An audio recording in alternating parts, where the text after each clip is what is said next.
I recently came across an old box with some mocks from my childhood, and I saw a post yesterday on Danish Space Program's Instagram account where he drew some pictures of some of the ideas he had as a kid, and he even rebuilt one of his childhood mocks, and it gave me the idea to show you some of mine, but you should also check out Danish Space Program's Instagram in the description because it's super awesome. But let's dive into this little collection of items that I built when I was a kid. I have not even dusted them off, so beware.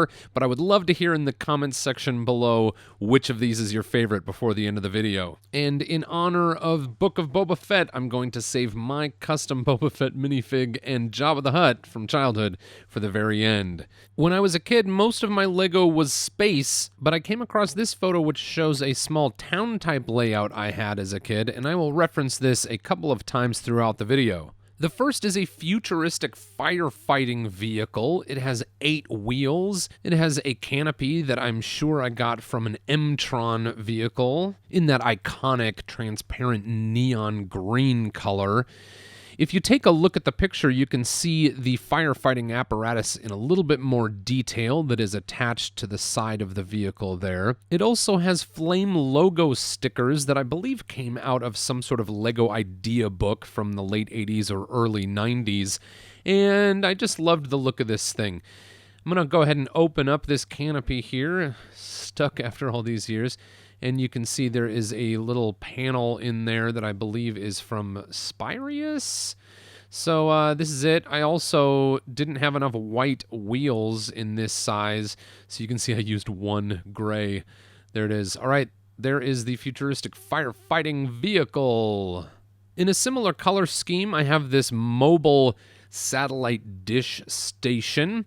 This was built for my space layout. This is intended to be an Mtron-inspired color scheme.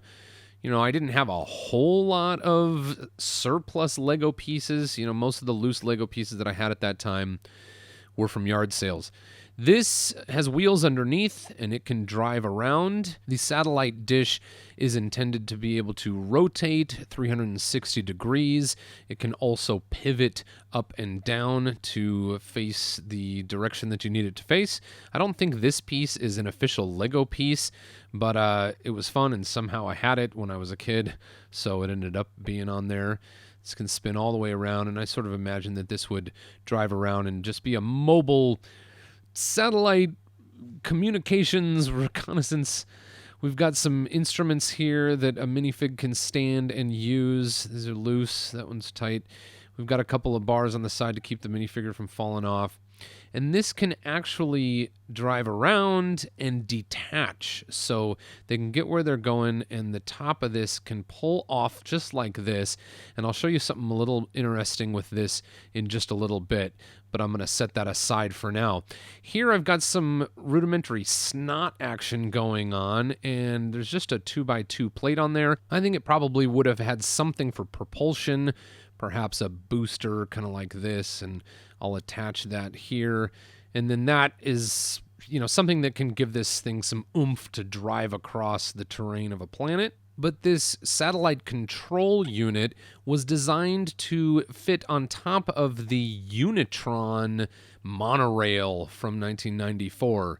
So you can see this is designed to go right on top of this platform. This monorail truck would have had one of the space capsules on it, but this satellite dish can slide onto here and kind of snap into place and get transported by the monorail. And that was something I did a lot of as a kid. I kept most of my sets intact, but I would modify them or I would build extra things to go along with them. This next piece is not a complete mock. It would have belonged to some type of pirate catamaran. It's got a red boat to go on each side, and I think there was a platform sort of in the middle, which I probably used for something else later. I've got some leather for a sail here. We've got some string that obviously is not Lego. And what the rest of this thing looks like, I'll leave up to your imagination. And here's a castle I've shown you before that I built when I was a kid.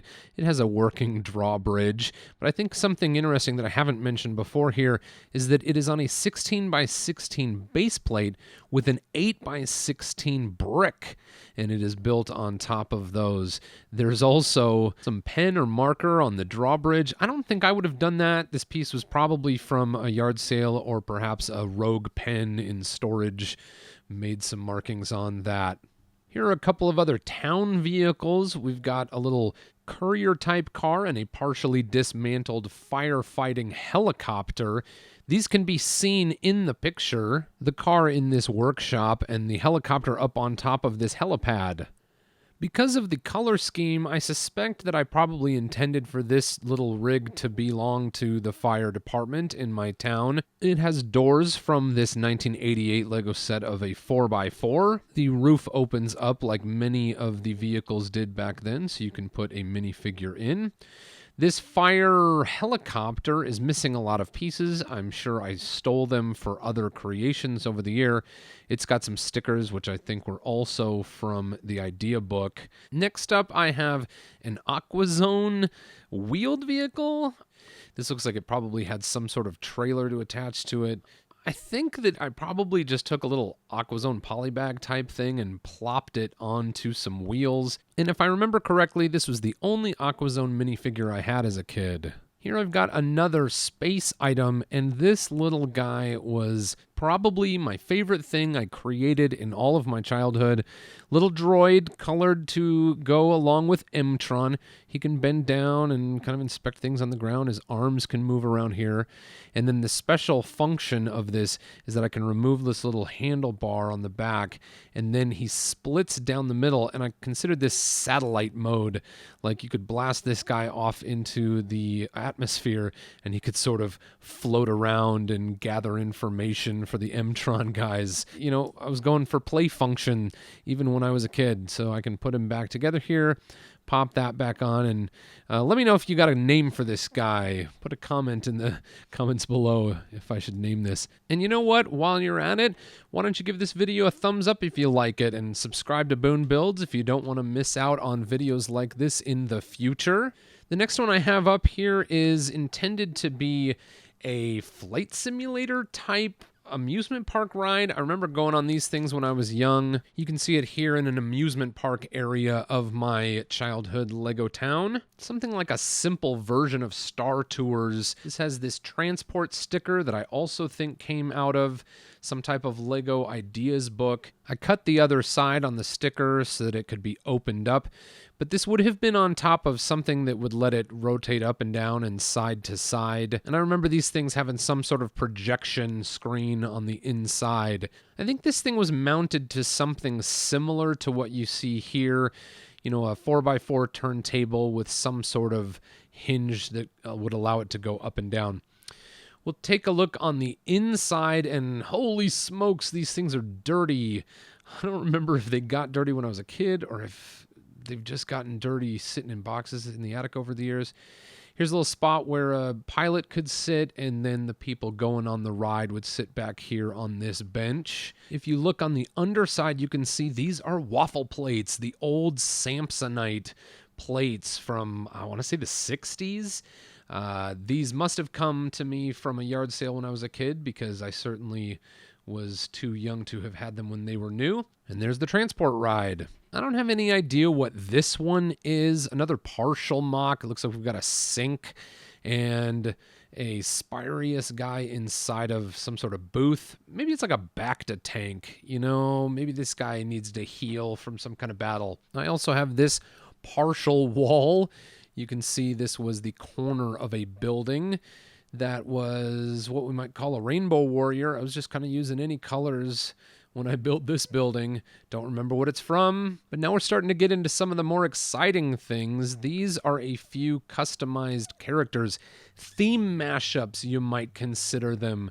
Over here on the left, we've got an Ice Planet pirate. In the middle, we have Explorians Forestman. Over here on the right, we've got a Wolfpack pirate. Those are some interesting little mashup minifigs. I thought you might enjoy seeing those. And here we have Nash Bridges in his yellow convertible Plymouth Barracuda. This was a show that I was watching with my dad in, I want to say maybe 94, 95, 96. I don't remember when it was on. And it was Don Johnson playing a cop in San Francisco. We've got some old wheels on here, just cobbled together. There are a few yellow pieces. He's going to go fight some crime. And speaking of crime, we have my custom Boba Fett minifigure from when I was a kid. I used black electrical tape to make the rangefinder and the T on his helmet, the chest. These are parts from a number of different minifigs. You can see from the back, that is a backward Forestman torso. He's also got an air tank on. He is not alone. I also built a very rudimentary Jabba the Hutt. There he is, built completely out of yellow bricks. He's got a frowny brick, and that means that we can have sad Jabba, or if we turn him around, you can actually see we also have happy Jabba. Those are some very old kind of basic pieces. I'm going to pull a little piece off here. I'll take the head off, and you can see how I've attached his hands. So it's a torso with just one arm shoved into the anti-studs of the bricks there, and there's just kind of a cavity down in there. So I have that on two sides, and he's got these little itty-bitty arms that can kind of be adjusted up and down. Now, you've got to remember, this is years before Lego Star Wars existed. I was having a little bit of fun with my favorite character, Boba Fett, there, and the angry crime lord Jabba the Hutt. I've got a couple of other custom figures here. You know, I was thinking about Jabba's palace, the cantina, got to have some other weird alien creatures out there.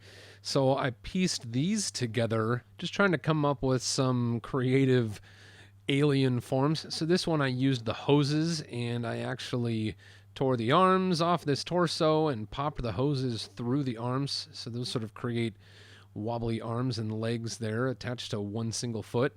This guy has 4 legs. Put those minifigure legs into a 2x4 brick with a standard torso on top. He's got a cape on the back. He has a hat that's an Erling with a stud on the front and a flower on the back. I think I probably figured he was some sort of dignitary or something like that. These guys are a pretty wild example of my childhood creativity, and I'm just really glad that I still have them floating around here. So I'd love to hear which of these was your favorite in the comments below. I hope you enjoyed this video. If you do, please hit that thumbs up button and subscribe to Boone Builds for future videos like this. Until next time, go build something amazing.